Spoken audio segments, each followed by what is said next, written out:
Hello and welcome to the Methodical Methodist Podcast, a podcast where we talk about why the church is still relevant for us today as we explore themes connected to religion, politics, pop culture, faith, and yes, even the church. Together, we can find out what it means to live into the mission of the church by making disciples. Now, let's get methodical. Hello, friends, and welcome to episode 5 of the Methodical Methodist Podcast. I am your host, the Reverend Andrew Lay, and I'm excited to have my very good friend Jared Duke on the podcast with me today to talk about football, faith, and psychology.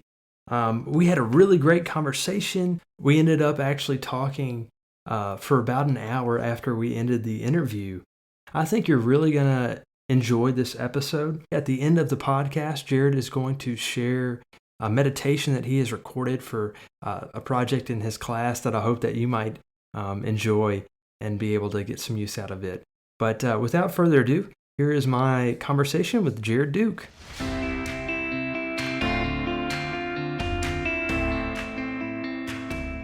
So, Jared, thank you so much for being on the show today. I really appreciate you taking the time to talk. Yeah, thanks for having me on, man. Yeah, so we have known each other for a long time, haven't we? Yeah, probably. Well, I think we talked about it one time, us being potentially in daycare together. Yeah, that's right. Yeah. But yeah, since high school for sure. Yeah, we kind of became fast friends in high school. And I was in your wedding, and you're going to be in mine here pretty soon. And That's so right. I'm really glad that we've been able to kind of maintain our friendship sure. over the years. Yeah. I talked to my parents about that once before. We were talking about keeping friends and stuff, and I think the invention of group chats has really kind of changed everything when it comes to that. And we can kind of keep in touch. I mean, there's our group chat. We pretty much talk every day. Something or other. So. I mean, the fact that you're in Connecticut right now and I'm in Athens, Tennessee is pretty crazy. That's for sure. But one of the things I wanted to talk to you about was your career playing college football.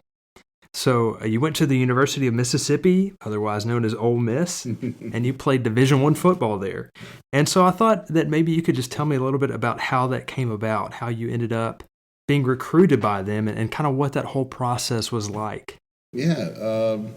Well, I grew up, wanting to play football, being right down the street from the University of Tennessee, and always wanted to grow up, and I kind of just wanted to be Reggie White growing up. He's a Chattanooga area guy. You might know his name. But yeah, he kind of became a big deal, and I basically worshipped him for a long time, and wanted to follow in his footsteps. Played all kinds of sports, and then obviously narrowed it down. I think genetics helped me narrow it down quite a bit. So I always had that goal, and I always thought maybe it'll pay for things one day down the road. NFL was never a huge goal of mine. I really just wanted to play at the SEC level, and that's what I grew up watching. And so my sophomore year of high school, I hit a growth spurt, started having serious conversations about having a career and making a thing of it. And just started going after it, and working really hard. And I'm sure you remember a lot of the summers that I couldn't hang out, and very preoccupied with the sport for sure. Absolutely. And when you say growth spurt, like, what do you mean by that? Because I think some folks would want to know. Yeah, I mean, I was always one of the bigger kids, like in middle school and elementary school, so I was always a little bit taller, but I was never the tallest, that's for sure. Mm-hmm. And then in ninth grade, I guess it was the summer after my ninth grade, right before sophomore season, I just grew like crazy. I don't know. I didn't measure it really. I don't really know the actual measurement of it, but I my legs hurt at night. That was a big thing. So, I, Oh man, really? the growth spurts were awful. Yeah. Oh gosh. For your listeners, I'm 6'7", and the growth spurts were terrible. Agonizing at night, and then I just grew and started realizing, oh, I might have a skill set and a body that could take me to the college level and help me fulfill that dream. Yeah, because I think a lot of folks are talented, but they don't have the size, to really be able to pull that off. Yeah, but you had the size. I mean, you were able to really to go that next level. Yeah, you can't teach size, that's for sure. And then I just worked really hard, kind of sunk everything into that plan. Spent a lot of time in the weight room, spent a lot of time, running bleachers and waking up early and all that, and that whole thing. I wish I knew where some of that drive to exercise was now, but I mean, it was a lot of work for sure, and I'm working with athletes now that are kind of realizing those dreams and trying to kind of help them figure that out. And sometimes it's a hard conversation. Hey, you might not make it, and what's going to separate you? Obviously, there's a lot of gifts that you have to have, but what's going to separate you is your work and what you end up doing when no one's watching. And that's a conversation I have a lot because it's something I'm proud of, I guess, and it's something it's exciting to achieve something and then like actually have a goal and go after it. That's a really exciting process at the end. Helping right now, trying to help other people kind of see that and achieve it. And really, I'm a bearer of bad news sometimes, but you got to be sometimes. But yeah. So kind of how did you get on the radar for Ole Miss? Yeah, well, that's mostly I can credit my parents with that because we didn't know anything really. We didn't know anything about going to college and what that process looked like. And then second to that is how do you get recruited? And really, all we did was go to camps in the summer, and that was the biggest thing. Was I'd be I think the summer before my senior year, I think they went to 11 different camps in a like a 10-week span. And, wow. That was just all over the country. It was just going to places like Auburn and Ole Miss and Louisville, those kind of places, and trying to just getting some exposure. Yeah, and that's really the big thing. That's the only way to do it, honestly, unless you're, unless you're Reggie White, unless you're just a blue chipper right out of high school that is well known. Yeah. So you played right guard on the offensive line. Yeah, in high school I played tackle. I played right tackle mostly, and then in college I wanted to play tackle. But unfortunately, it seemed like our tackle spots were always filled up with stars. We had coming in. We had Bradley Sal and Bobby Massey. Both of them are still in the league today. They're still doing quite well for themselves. And then my next opportunity, then I looked up and a guy named Laramie Tunzel was in there, and he was just an unstoppable force. Really unfair to see someone that young be that good. And then don't you just hate that? Yeah, and then realize, oh, that's my spot as well. That he's going to be taken. Yeah. Well, I mean, you ended up playing quite a bit, though. Yeah. Didn't you start your freshman year? Yeah, I had a kind of a weird go at it when it came to my college career. I worked, worked really hard. Didn't really go in with the expectation of being able to even play or not redshirt. I thought I'd go in and redshirt, and a lot of that is just right place, right time, and putting yourself in a position to actually take an opportunity. So worked really hard, lost a lot of weight that first summer, got down to where I needed to be, and just kind of grinded. And due to, I guess, some unforeseen circumstances, the guy in front of me was asked to leave the team, and then I found myself playing, and then I found myself starting that freshman year, and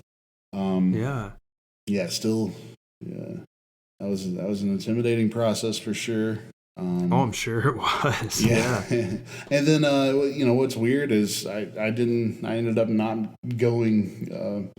I ended up playing every game after that into the end of my career there. But the next 2 years didn't start a game. I played special teams, different stuff like that, and then I didn't start another game until my senior season, where I forget how many games, maybe 11 games or so I started that season. Yeah. Well, what were some of those the highlights that you experienced while you were playing football there at Ole Miss? Yeah, man, that whole time was a blur for sure. I I can't. There were plenty of good highlights and stuff I'll remember forever, and they were certainly just as many, if not double, low lights of that 4 year span. Because I think we won 2 games my sophomore year and everything. So really, I guess the biggest highlight is the turnaround that I got to be a part of down there. My sophomore year, we lost 2 games. Coach Freeze comes in, a ton of momentum. We were kind of tired of losing.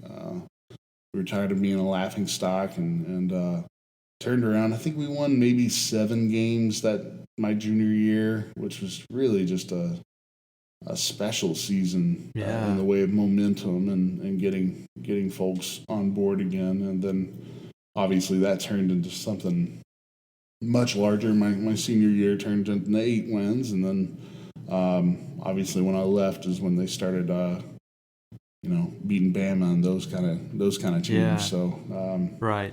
So being a part of that it's the biggest highlight for sure. Just being able to say, hey, got to be a part of something. It was kind of big. Now, according to NCAA, I've only won one of those games because they have vacated our wins there. So. Oh my gosh! Yeah, I know. What a crazy thing.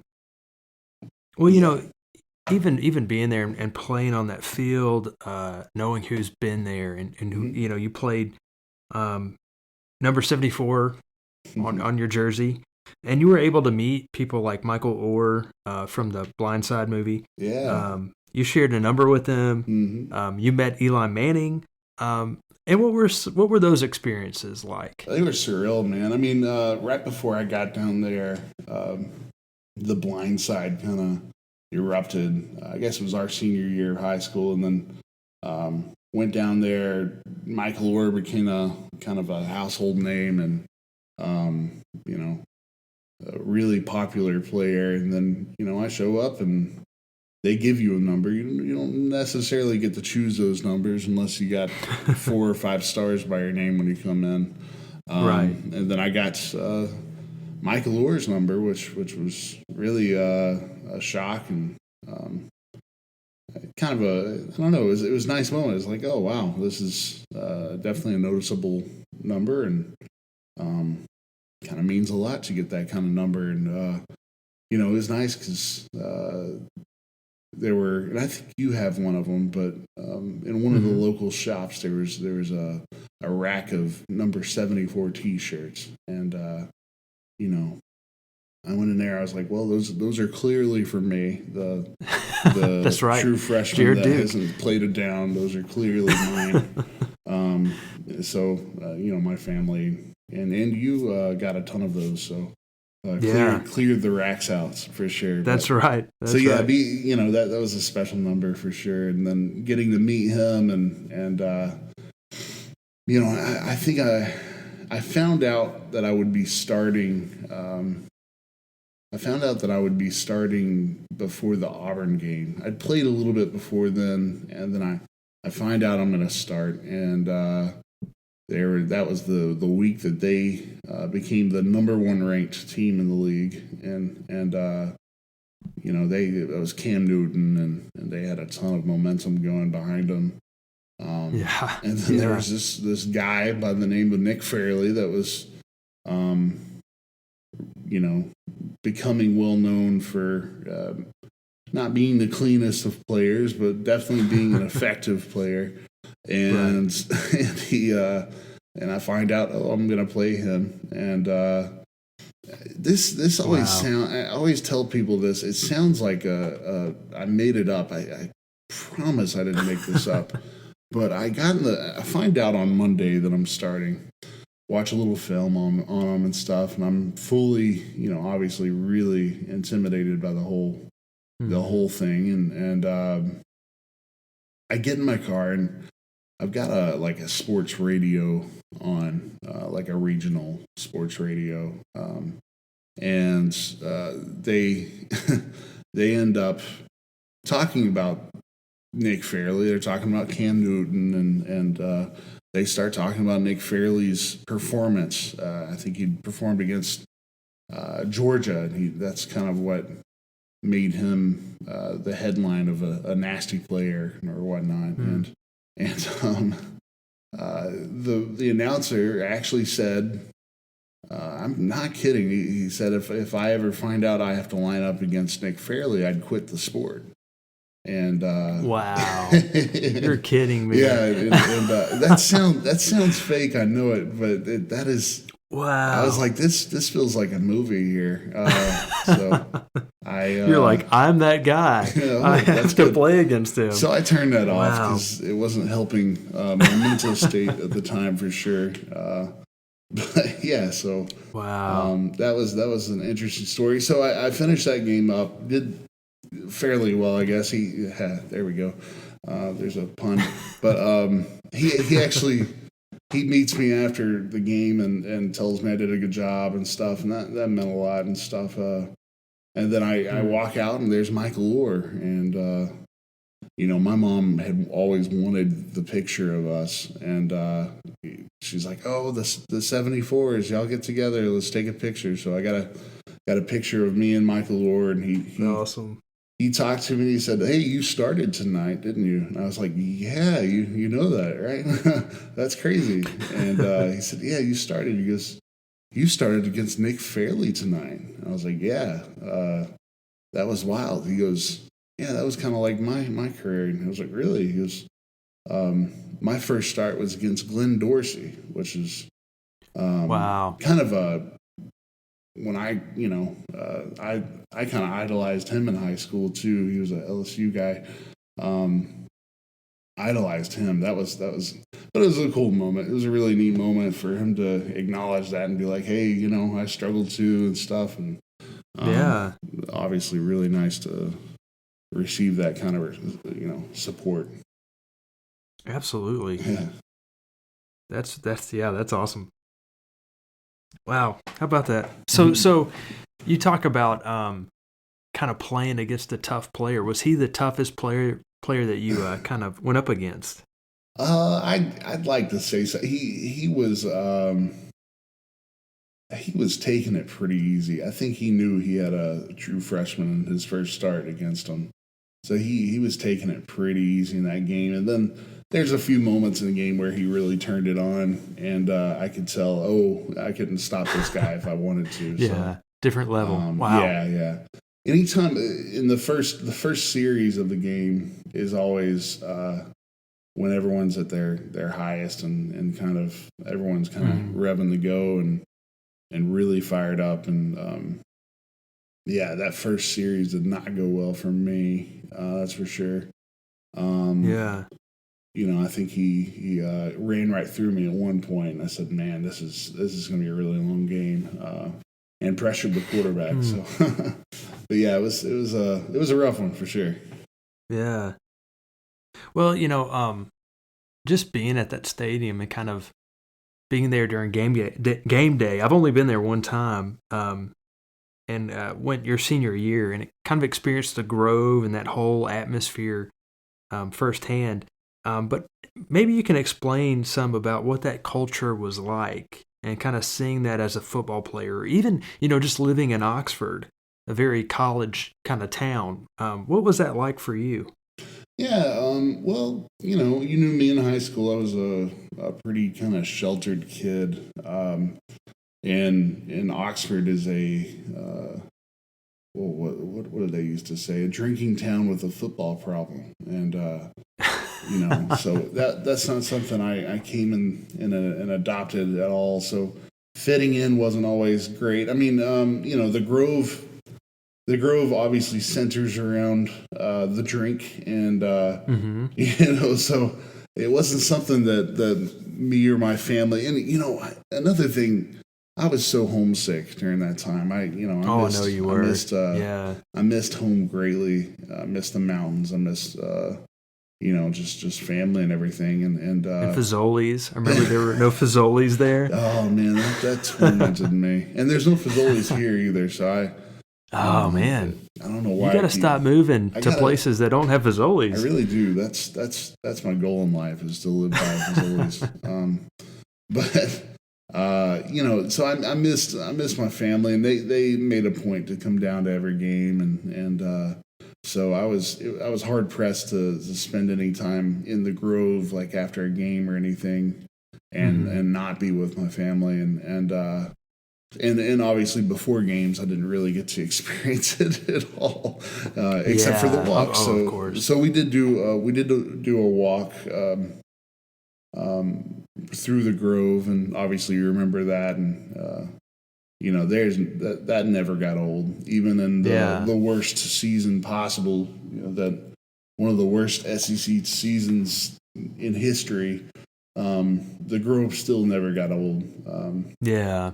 Now that experience, just walking through fans and just absolute chaos, just really intense. You got drunk frat bros kind of trying to give you the biggest high five of their life, and hurting your hand and stuff. And then we got Rebel Alley down there. There's a corner that you have to walk by, and a bunch of old dudes who are also drunk, and they're kind of trying to tackle you and get you revved up for a game. Oh my gosh. It was wild. It was really special.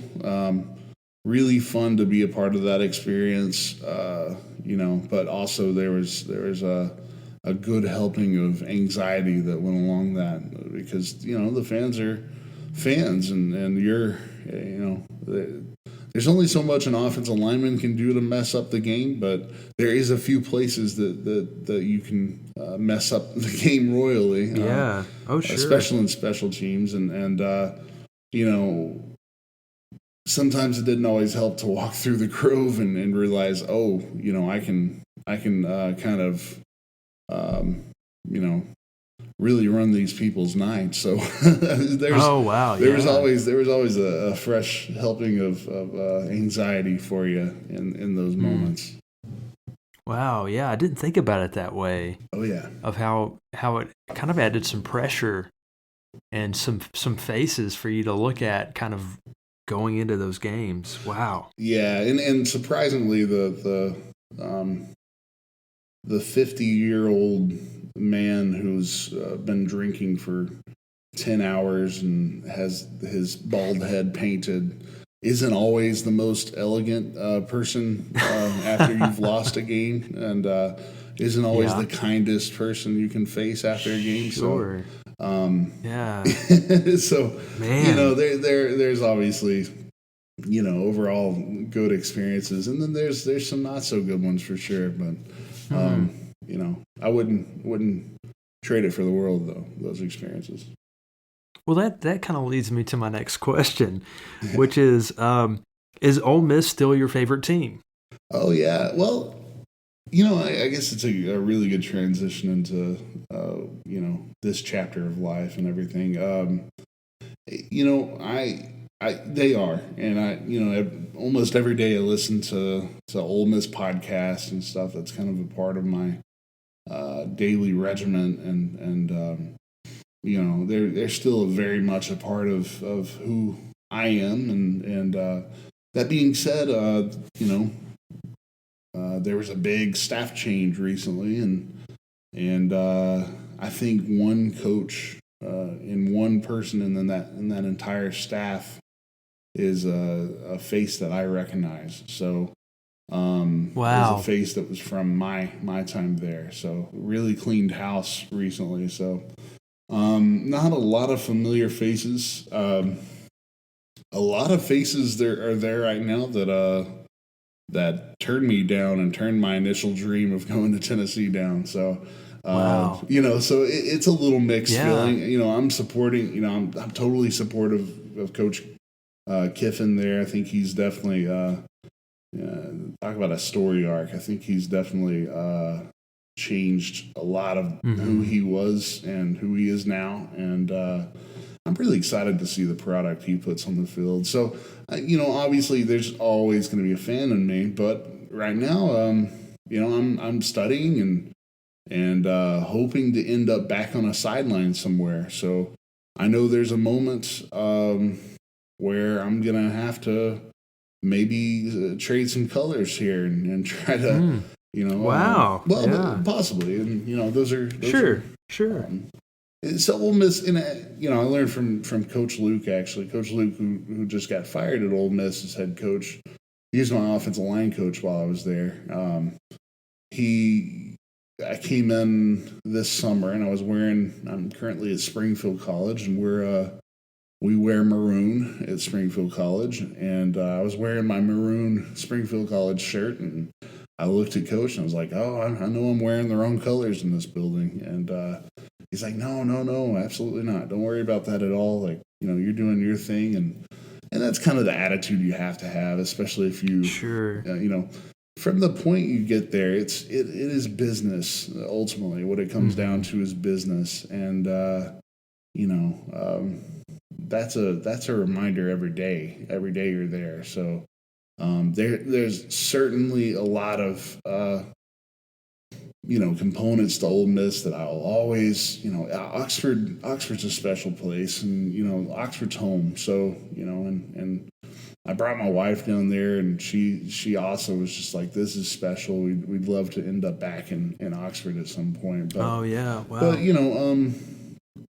wherever the adventure takes me, I'm definitely willing, especially if they have a paycheck along with it. I'm definitely willing to trade colors and go somewhere else. But part of it, Coach Luke is now on staff at Georgia, and he's not wearing the red and blue anymore. And there's definitely a business component, and that's something you got to consider for sure. Well, that also kind of leads me to my next question. You've mentioned some of the coaches that you've dealt with. So if you could play for any SEC coach, or actually just any coach, who would it be? Who would I want to play for? Who would you want to play for? Well, it's funny. I had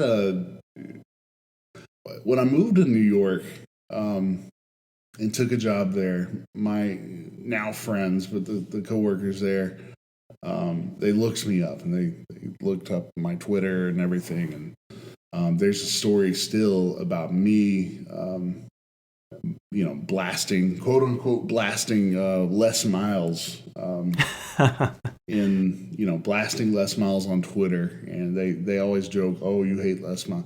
I think Les Miles would be high on that list for me. I think I definitely want to play for a guy like him.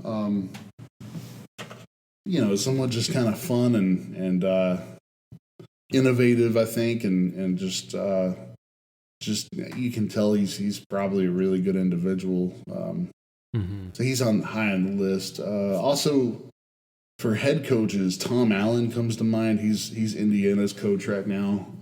I played. He coached at Ole Miss while I was there. He's coaching the linebackers, I believe. Really, just a stand-up guy, kind of just a great coach, really talented too. He's taken Indiana to new heights, but a stand-up guy, someone on and off the field that you can respect and really kind of, work really hard for it, basically. Yeah. Yeah, I like that. Good deal. So now that you're out of college, you're no longer playing football, you have started pursuing a career in psychology. So what led you to this new path?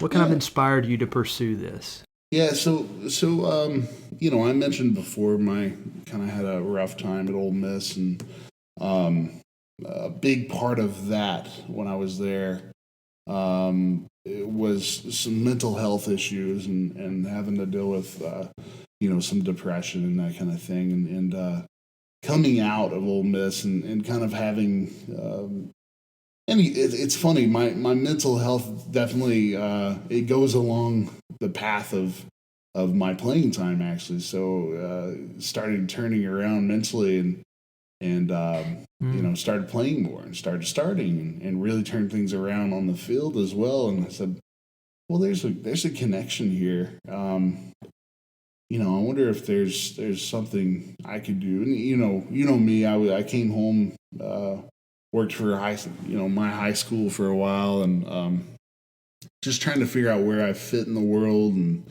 what I wanted to do and really who I wanted to be. And that was the biggest question for sure. Is I think this is a Shane Claiborne quote, but he basically, everyone that age is all worried about what do you want to do, and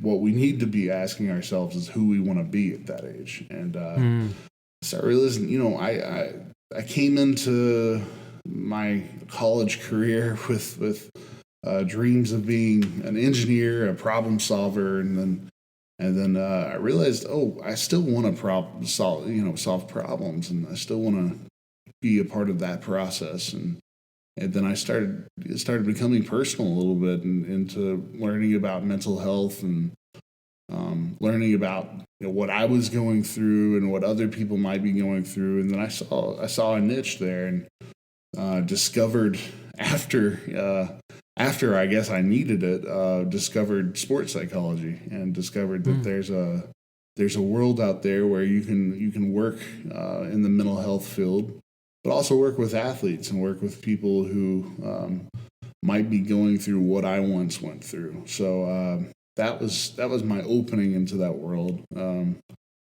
And right now I'm working, about to finish my master's in athletic counseling. So kind of I guess a different way of saying sports psychology. And then basically trying to figure out what this next step will be. That's what this week and next week especially will be consisting of, for sure.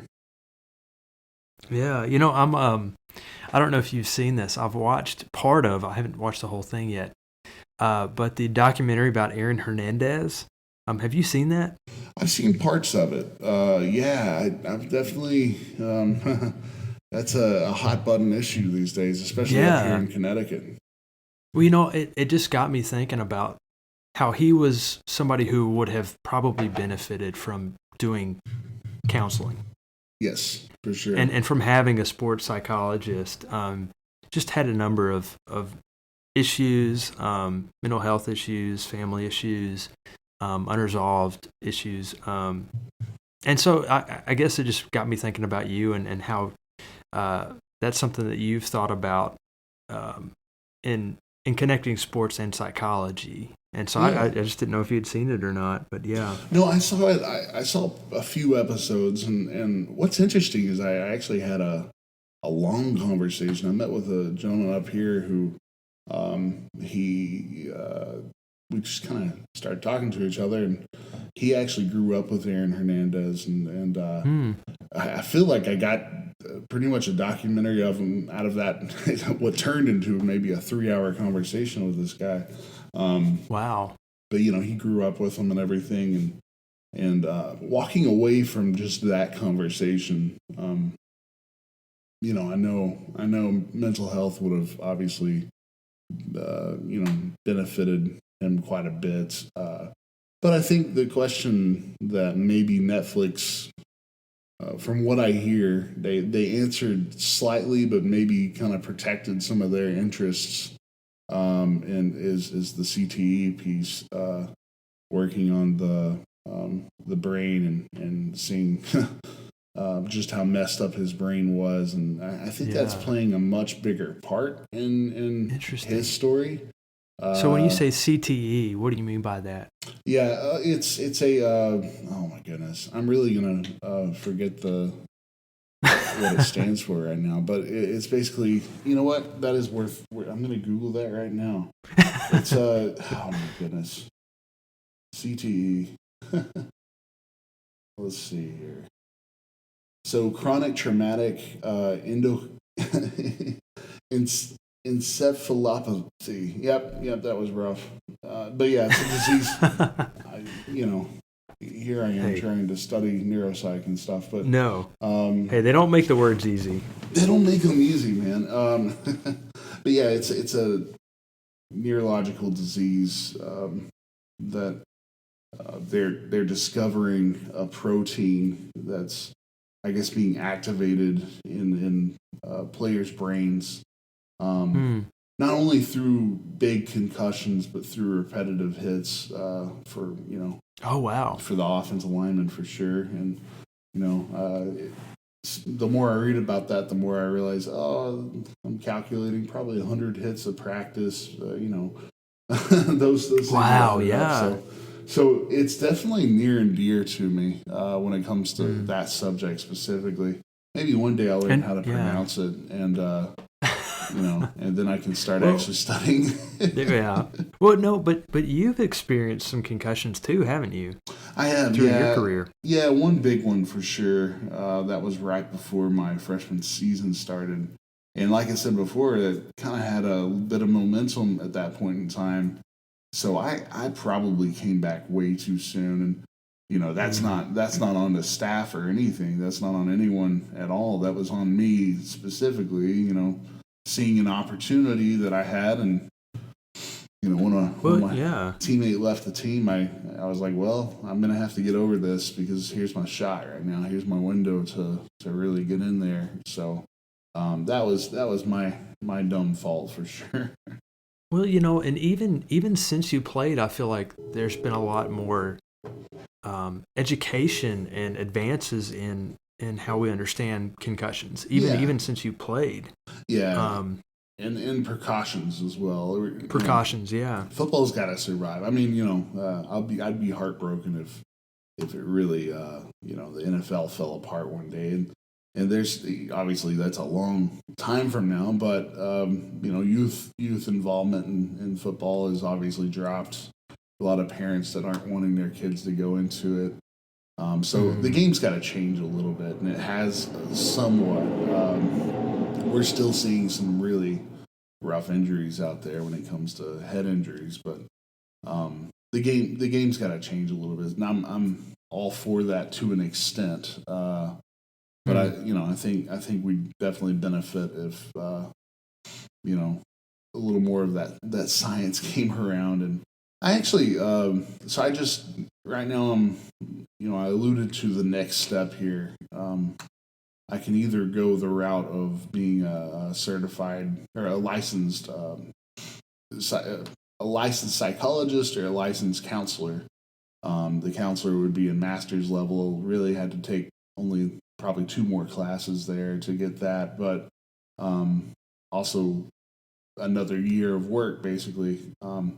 Or I could go into a doc program, and so I've been interviewing for a couple doctoral programs.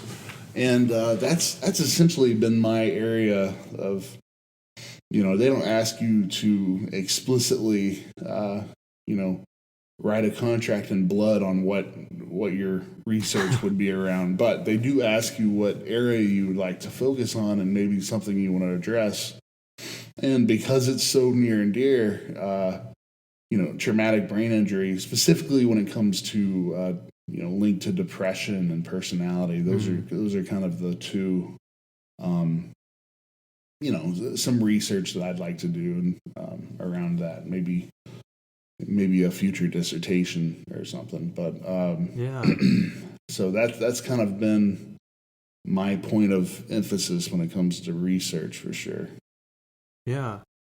And so what role do you kind of see yourself, would you like to see psychology play in sports, maybe in the future? Well, I mean, I think first and foremost, I ask myself every day this, would 18 to 22-year-old Jared have seen a psychologist, or would he have seen a counselor? And ultimately, the answer is no. And I think the field's rapidly, the stigma has rapidly changed since then, quite a bit. To maybe, there's been some professional athletes come out and talk about their struggles in mental health, but there certainly has been a stigma, especially around a sport like football, where you're supposed to be macho and all that. So. And unfortunately, there's been a few victims to that. The Hilinski, Tyler Hilinski, obviously committed suicide, and then there's a number of other victims to that are prime examples of why this is a need. But really, I mean, the more I get for my role specifically, there's obviously there's two sides to sports psychology. There's the mental performance, and there's the you're essentially giving an athlete the tools to deal with arousal, deal with different elements of the game, anxiety, because they're exercising their bodies every day. They're trying to get better than their opponent physically. Our hope is that, maybe there's a world where, I think back in the 70s or something, there was no strength and conditioning.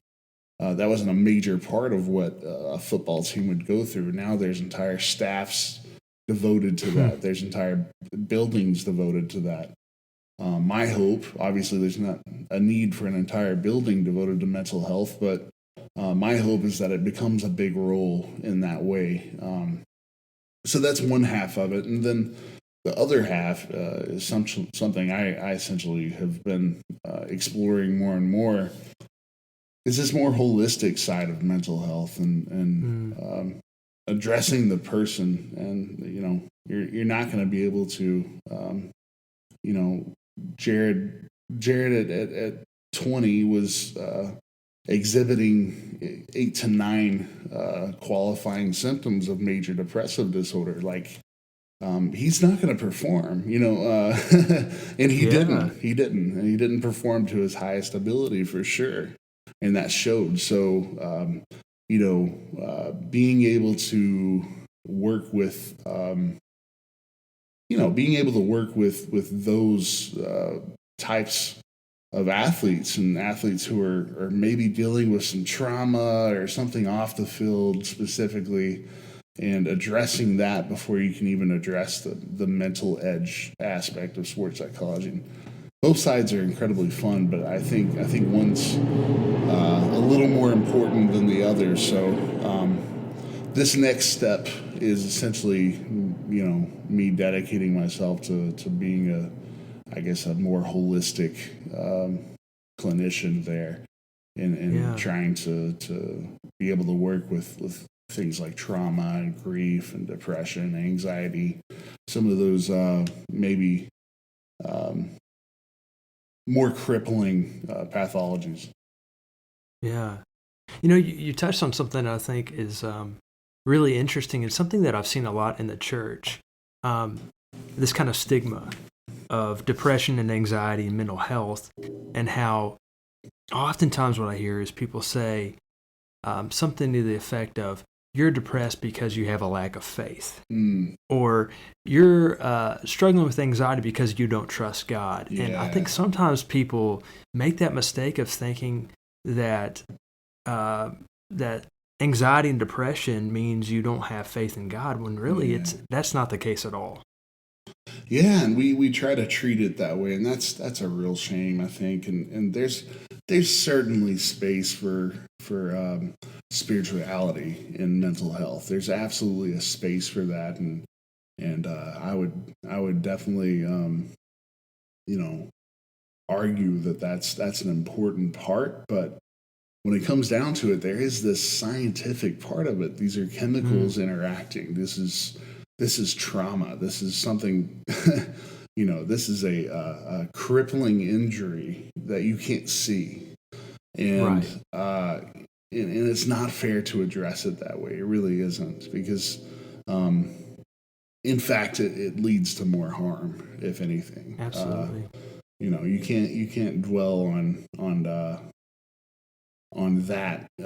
that specific side of it when you're not addressing the other side, and you're not addressing those issues. And that's something, obviously, psychology, as a field, is a pretty you know uh, non-religious thing. It's Hmm. not something that comes up a lot, unless you're talking about cultural competency. Right. But I think it's something, in personal conversations, that it's something that definitely be accounted to account for sure. Especially in terms of some of the, I guess, more crippling pathologies, such as, like a schizophrenia, or dissociative identity disorder. One of those, in terms of spiritual warfare, there's a side that we're not acknowledging in the mental health field as well. Hmm. And I think that's a shame as well. So Wow. I Yeah. think there should be a marriage of those two concepts. You know, and it is a shame that both sides are maybe ignoring pivotal parts of those concepts. Right. Yeah. No, I think that's a good point. Yeah. Absolutely. So, what are some of the things that you have studied that have kind of maybe enlightened the way you think about things, or challenged the way you think about things, or maybe just things that you have found really interesting that you've been studying during your time here at in school? Yeah, I think ultimately, there was me and one of my colleagues here. We talk about when you're coming in as a newbie, when it comes to this type of work, you kind of hang on semester by semester, and that semester can entirely change the way you're looking at a situation. So, which is obviously the plan, right? You're supposed to be Hmm. changed by something like this degree. I brought this up to Jess recently. I heard a statistic about um, I think if you 60% of married students that go into a doctoral program in counseling will leave the program single. And Wow. so there's this 60%. 60%, and I Wow. think the number is pretty high for masters as well. And so there's this element of change, and you have to be changed by some of this stuff, and Hmm. you're facing so many realities, and so many different people are coming across your path, and you're seeing some really extremes, a lot of extremes in people, and so you have to be changed by that. So, um, there, but at the same time, theoretically, and really the way you kind of attack mental health, you know, there's a bit of, we call it the flavor of the week, kind of. So there's and essentially you're gonna hear something and be like, oh, that's the way I think from now on. So that happens pretty much every semester. Right. Anytime I go to like a continuing education event, I'm like, this changed my life. I'm going to do all, and then I never, a flavor of the week. That's a great way of putting it. Yeah, basically, just a flavor of the week here, and what's the flavor of the week now? Well, we're into this now, so. But I think I've been really more so deeply changed by the role that trauma plays in everyone's life, basically, and whether it's big T trauma or little T trauma, how powerful those experiences are, and how actually, especially when it comes to personality disorders, how those can affect different personality disorders, and obviously the PTSD, and then dissociative disorder, identity disorder. Those are all essentially mechanisms that people create to deal with their trauma. So we're working with a brain that's trying to heal itself. And one of the first things that I learned when I got into the program is a lot of the problems that you're going to see are people dealing with their own problems. So when you take alcoholism, someone who's alcoholic and deals with that, they're trying to medicate themselves in a way. They're trying to fix something about themselves, and sometimes that's trauma, and sometimes that's there was a trauma way back. They may be aware of it, they may not be aware of it, but there's something that person went through, and they're seeing you because they've abused alcohol. Well, their abuse of alcohol might be because of something that you need to address. So I've often heard people say things like, alcohol is not their problem, it's their solution. Yes, exactly. It's their response to whatever trauma or whatever may have happened to kind of cause them to go that way. Absolutely. So if you take it, he's a sports psychologist who I think he is the head of mental health for the NBA Players Association. So he's kind of spearheading mental health in the NBA kind of way. He came and spoke to us, and he said something really, really cool. He was talking about working with a lady who had gained a ton of weight, and she was, really overweight, and obviously it's affected her life negatively, that weight. And they met together, and soon enough it had come out that she had been sexually assaulted, and he went about reframing that, and her constant question is why. I come in and I try to lose weight, and I'm unsuccessful every time. I'm so unsuccessful at this. Why can't I successfully diet? And he said, well, technically, you are being successful.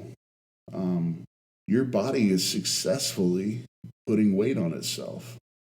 And the question is why? Well, perhaps her body, perhaps her subconscious is protecting her from another sexual aggressor.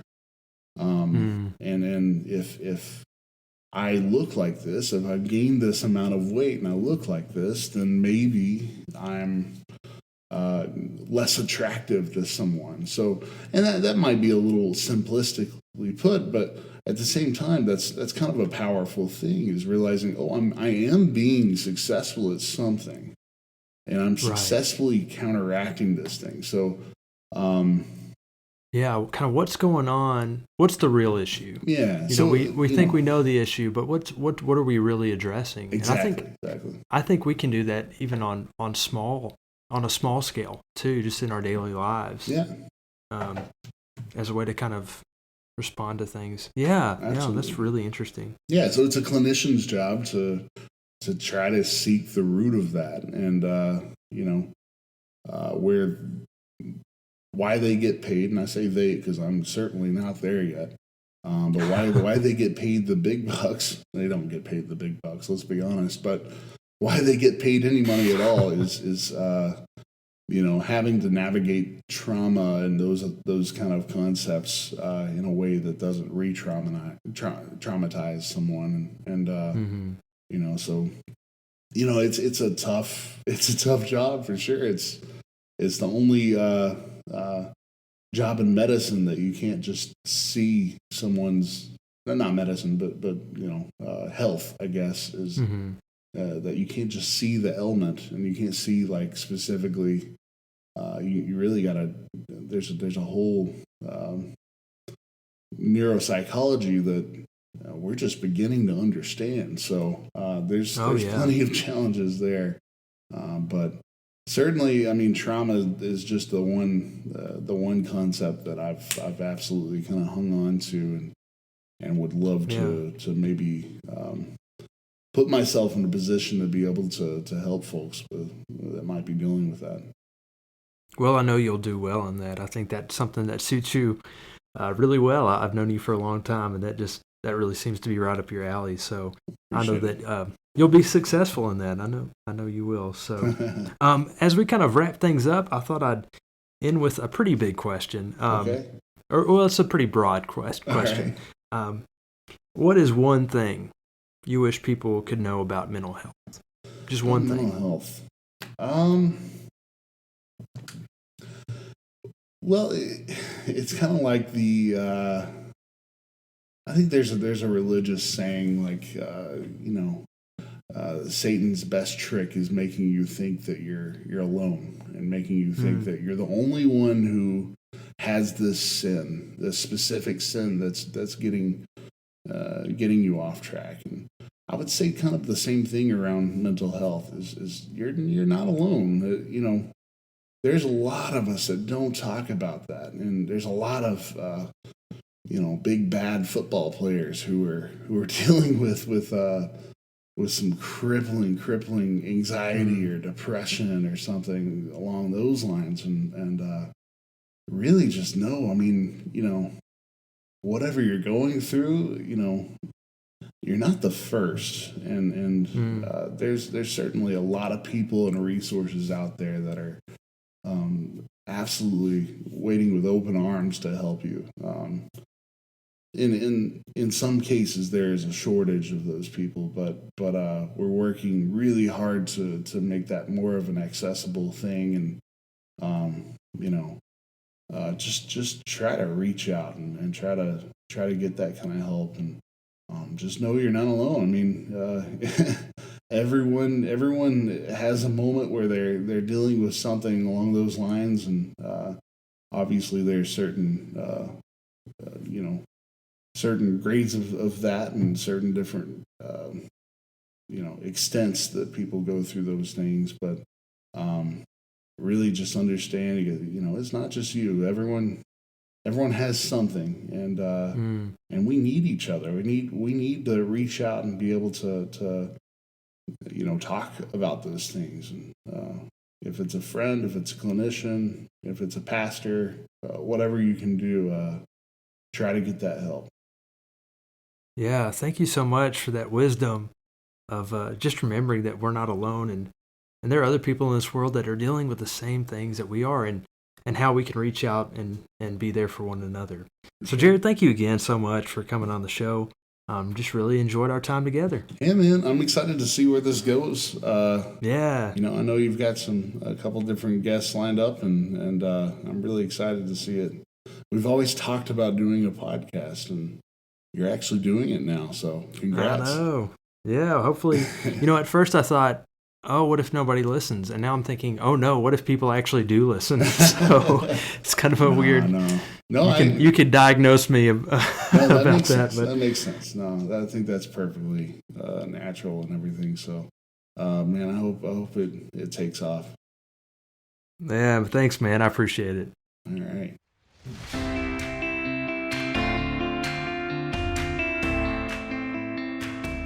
Okay, so that was my interview with Jared Duke, and I hope that you enjoyed that. At this time, we're going to transition into that meditation that I mentioned at the beginning of this podcast. Just going to provide some quick context. This is a project that Jared did for students who have done some research and who have worked some in counseling, and so I hope that you can find ways for this to maybe have an impact in your own life, and maybe you'll be able to use it. And so I hope you enjoy it. Now it's time for a mental cool down. Stand in the ready position, with your knees bent slightly and your feet shoulders width apart. Now close your eyes and take a slow, deep breath in through your nose and exhale slowly through your mouth.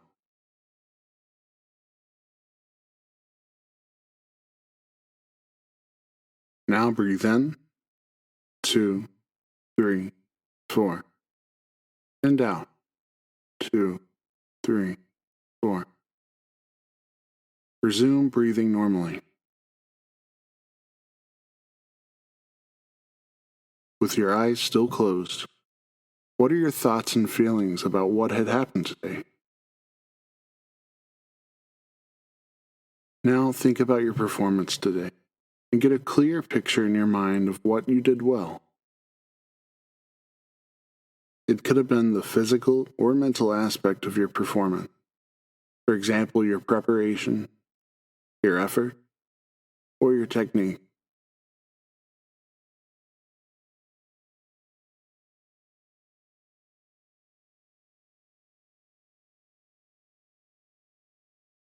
Now recall what it felt like for you to do that well. And with each breath you take, you are filled with the confidence that you can repeat what you did well in the future.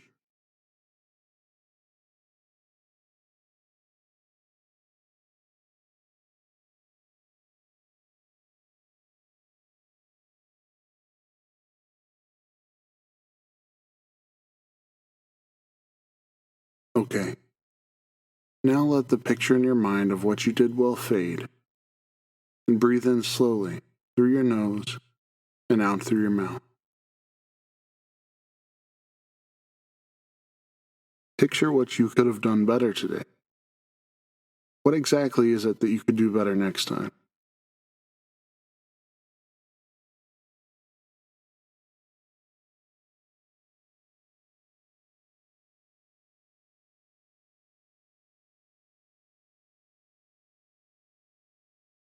Now, with that clear image in your mind of what you could do better, think about how you can go about doing it better.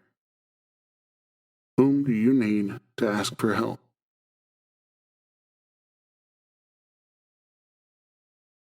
What you need to do mentally or physically, for example, your preparation, your effort, or your technique.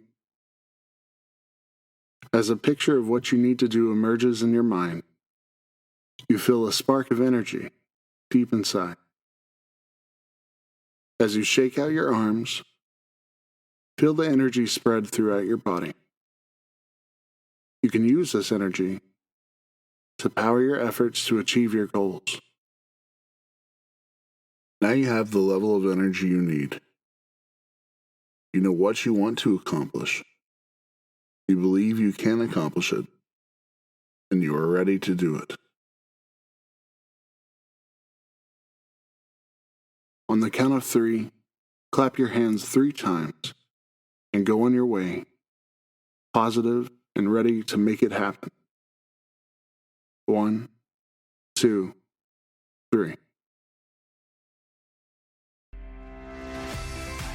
Thank you for listening to this episode of the Methodical Methodist Podcast. If you have enjoyed this show, I hope you might consider heading on over to iTunes to subscribe, rate, and leave a review of the show. It is very much appreciated. And until next time, stay methodical.